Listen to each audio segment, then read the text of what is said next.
Welcome to the Basic Ass Cooking channel. Today we're going to make some easy beef stew. You can put this together in less than an hour. It's going to be tender, delicious, fantastic. So without further ado, let's start cooking. So for our ingredients for our vibey beef stew, looks like a lot of stuff, but it's actually not that bad. So first thing I want to say is I am going to use this Goya seasoning, and all of it is in Espanol. So I'm not, well, most of it is in Spanish. So, but on the box, I'm going to use my context clues like I used to talk to my students about. See, there's a piece of beef in the picture. So we're going to presume that this is okay for beef. So I am going to use one of these little packets, or we'll see, maybe like half of a packet. And I am going to use this to make the flavored broth because I do not have any beef stock. So I'm probably going to use one of the whole packets and just kind of taste it and see how things go. So we'll see how things go with this. I don't have any beef broth or stock. Womp womp. I also need, I'm also going to use salt and pepper, freshly ground, tastes the best.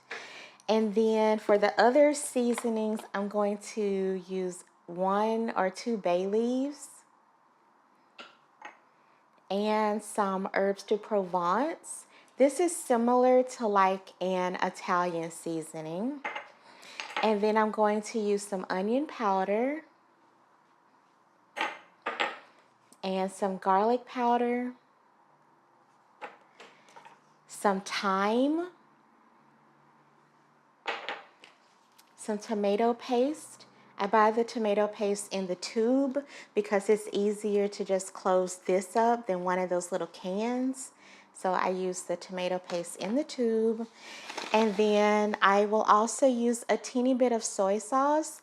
If you're old school and have something called Kitchen Bouquet, you can use that as well. But this just adds like a little bit of salt and umami. And then of course we need the beef. I recently learned that it's better to get a big piece of beef and cut it up, but I had a very busy weekend and my social battery is drained to the point where I cannot even stand to talk to a butcher. So I did myself a favor and just got beef stew meat. But if your social battery is set up in a way where you can talk to people for more than 2 days in a row, then definitely talk to the butcher and get a piece of beef. And I think that they can cut it up for you as well. I'm also going to use a little bit of olive oil and then some carrots. So I had these carrots for another recipe that I forgot to make. So that is what I'm going to use here. And then I will probably use about half of this onion. This is actually a Vidalia onion, like the ones from Vidalia, Georgia in the United States. And then I'm going to use some garlic, just as much as humanly possible.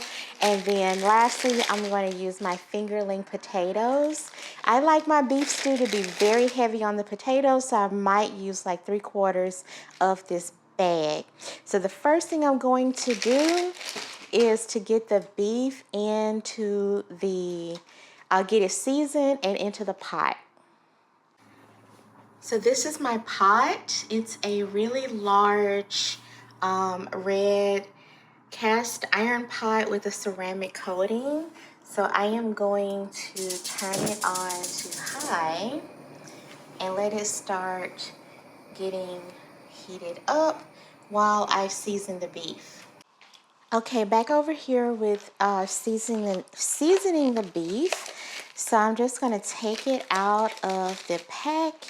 And I always like to share the prices. You guys know I shop at Whole Foods because it's quiet, not because I am rich. And this was $9.49 a pound. This is 1.06 pounds of beef round stew meat. I got it yesterday, so definitely gonna go ahead and cook it up so that it does not go bad, because we don't do food waste. Okay, things are too expensive and we are too grateful to have food to waste it. So we're gonna cook all of this at once. So for my seasoning, I am going to use, I'm just gonna break it up a little bit with my tongs, and you can cut it up into smaller pieces if you'd like. But today I'm actually in a little bit of a hurry because I have a meeting that starts at 1 o'clock. I work from home, and so a lot of times I make my lunch between meetings. So that's my salt, and then this is some pepper. And you don't have to get the seasoning perfect right now, because you're also going to season the stock, you know, like the whole pot of soup. So I'm going to add all of these seasonings, just a little bit. So if I had to guess, I would say go about half of a teaspoon for each thing, because we remember it's always easier to add than to take away. So that was the salt, pepper, garlic powder, onion powder, thyme, and herbes de Provence. And now we're gonna go to the stove after we mix it up. So just mix it up a little bit so the seasonings are distributed on the beef. Okay, over here at the stove, I'm gonna take some olive oil, and I am adding about, oh, it's very hot. I am adding about 2 tablespoons, and then I'm going to add the beef.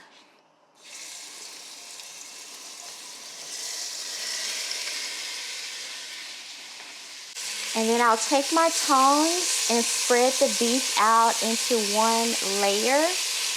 If your pot is not big enough to do this in one layer, then just do it in batches. Use a bigger pot, of course, if you have a bigger pot, but if not, just do it in batches. So we're gonna let this brown for about 3 minutes. This pot is really hot, so maybe about 2 to 3 minutes, and then we will move it around and flip it over. Okay, while that's happening, we're gonna sort out the vegetables. So I am going to peel my carrots. And back over here, I see that the beef is browning. So I'm going to just take my tongs and toss them around.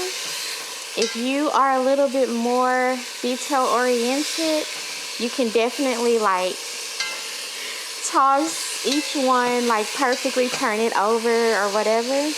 But I am trying to move quickly. So I am going to just toss and then just kind of spread them back out, and you can see that that actually works just fine, so no problem. So now with the carrots peeled, I am just going to lop off the ends.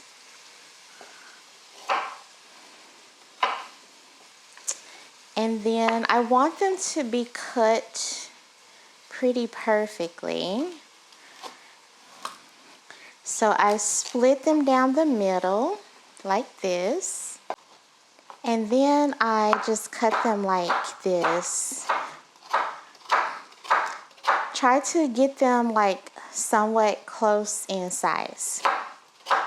If you have more time, you can also cut like this.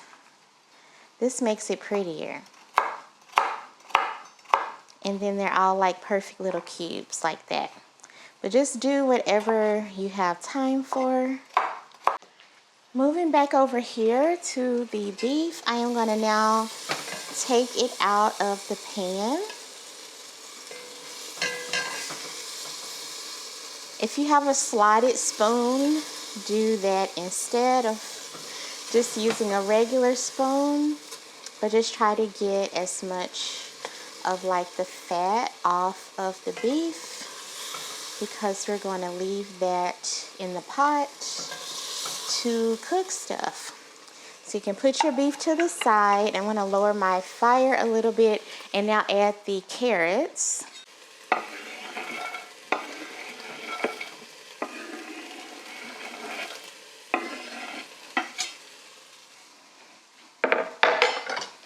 And then just stir them around so they can start to cook. And don't worry, we're coming back with the water here in a moment. Moving back over here, so while the carrots are cooking, we're going to work on the potatoes. So if you can work quickly, you can do it like how I'm doing it. But if this stresses you out, which I understand it might, then, you know, just do like cut all the stuff all up at once. So I'm going to rinse these. So actually I'll just rinse them after. So I am going to just cut the potatoes. And oh, how pretty. I didn't know they would be purple. Look at that. What? Okay, I didn't know. Oh my gosh, I didn't know they would be so pretty. Okay, I'm so excited now. So I'm going to cut all of my potatoes up into small pieces. And I'm working quickly so that my carrots do not burn. So maybe I'll just use all of the red ones. I like this recipe because this is one of the main things that I can make, and I will eat all of the leftovers very happily and not mentally complain about it. So I don't really love leftovers. Okay, so I'm going to cut up one more potato. Once you start cutting them up into smaller bits, you can see that it actually makes a lot. Look how beautiful that is. Maybe one more. Well, I'm just gonna, one more. And then I have these left for another small meal in the future. So I'm gonna rinse these off. So now I have my potatoes in there with the carrots, and I'm stirring things around.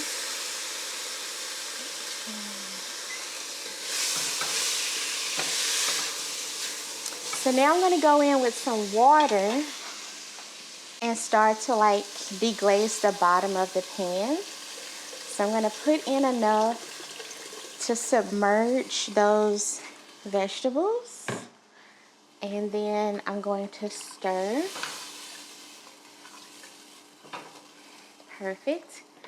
And I'm going to add my seasoning packet.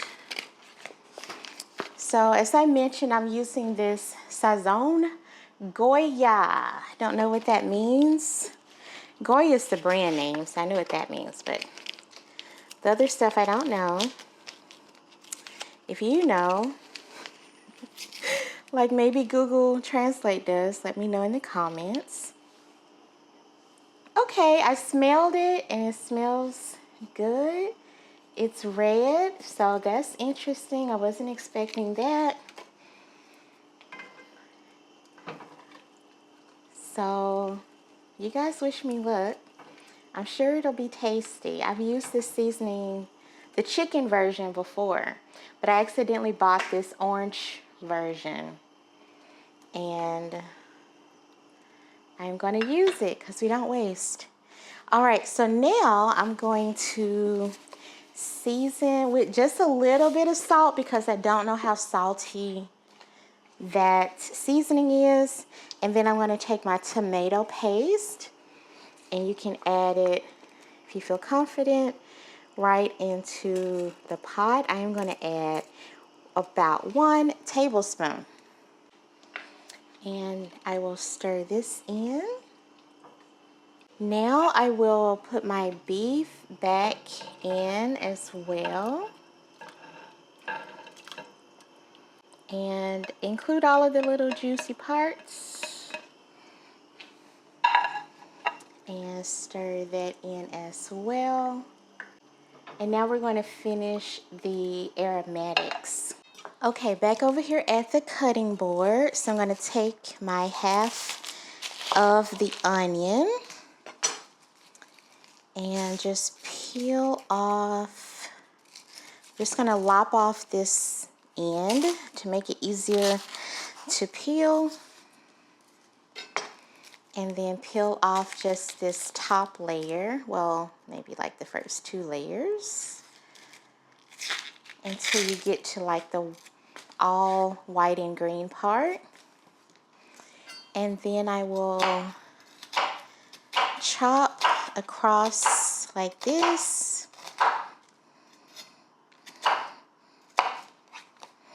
And then the opposite way.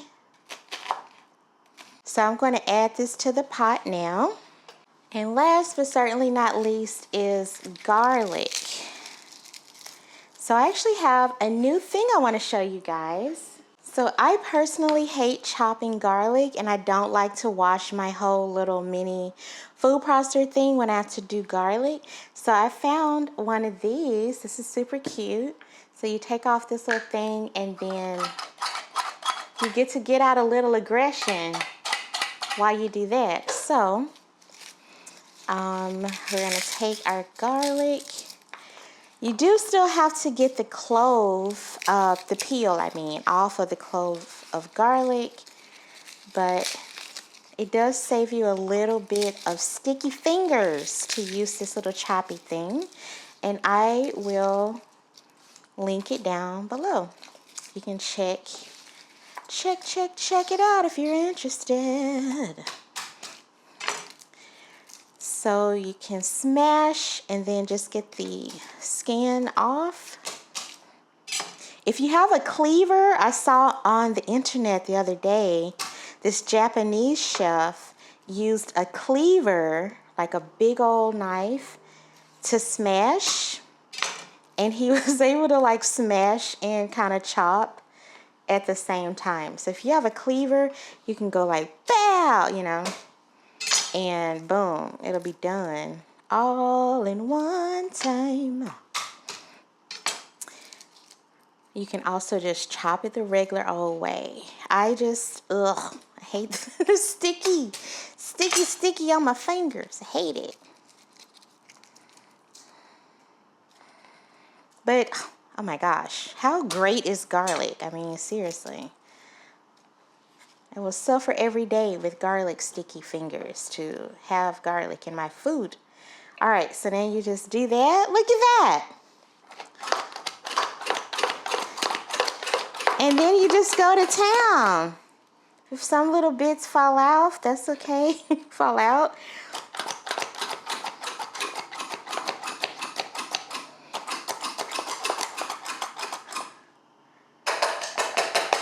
And then pat-ow, as my mom would say. She's so funny.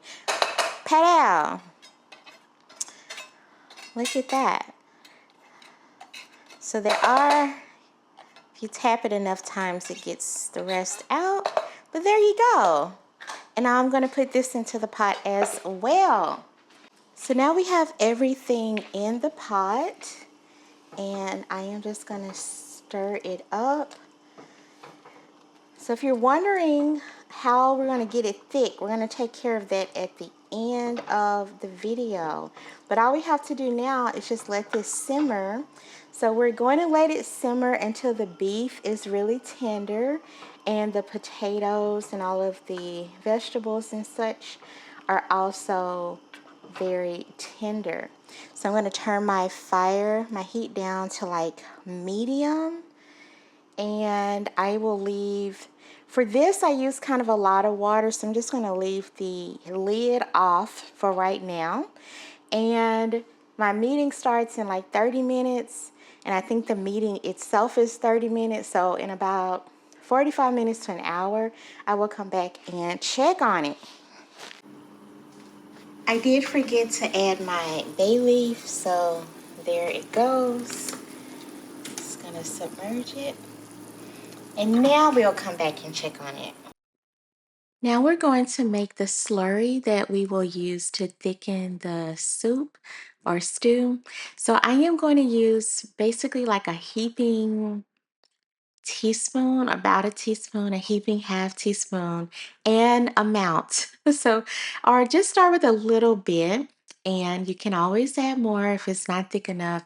But I'm going to add this heaping half of a teaspoon to a little bowl, and then I will put in some water.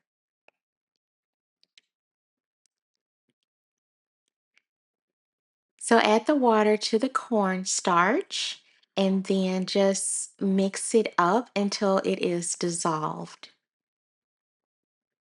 So it should look something like this, basically like cloudy white water. You can also use flour. And then pour your little mixture. You can see that it doesn't make that much, maybe about a quarter of a cup.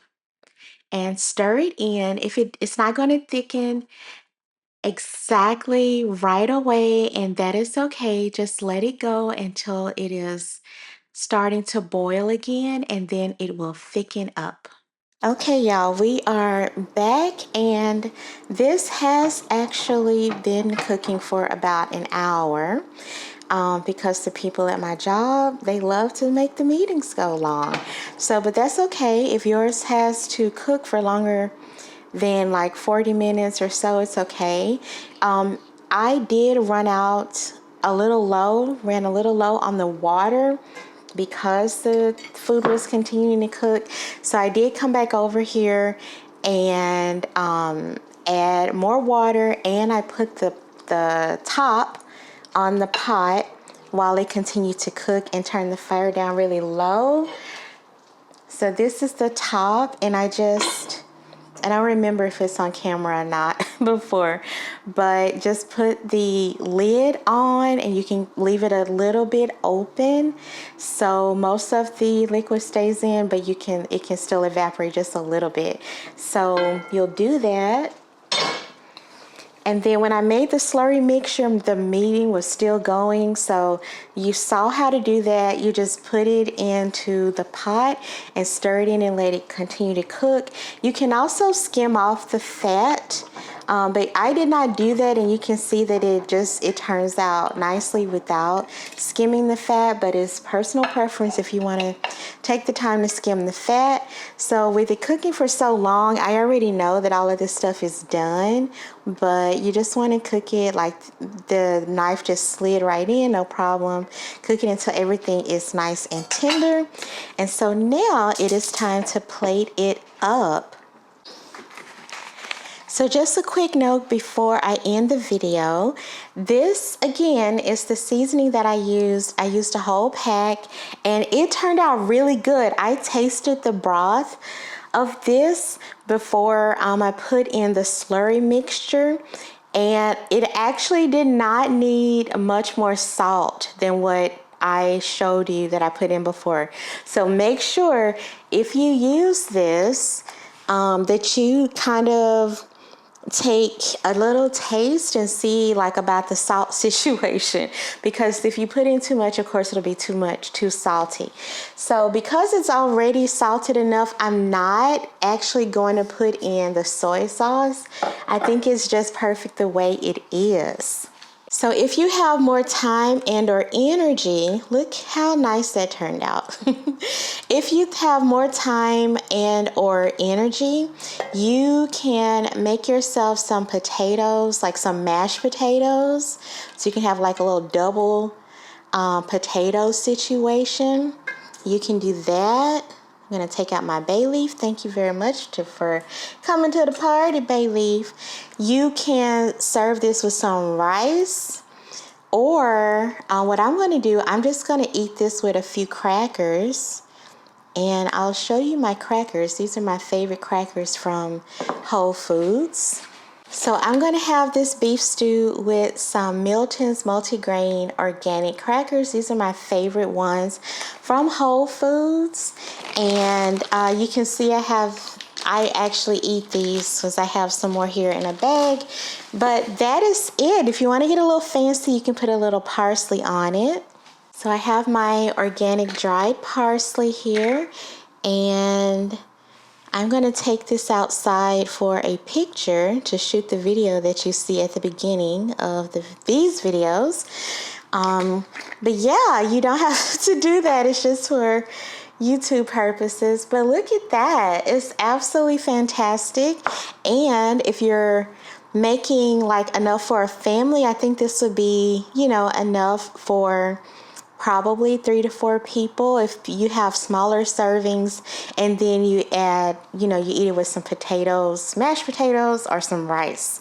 But if you're just going to eat it in bowls like this, it's probably more like 3 people servings. So there you go. I hope you've enjoyed the video. Thank you so much for being here with me today for this basic ass beef stew. Thanks for hanging with me and the vibes and whatnot. Make sure to like, share, comment, and subscribe. And I will see you in the next video. Bye.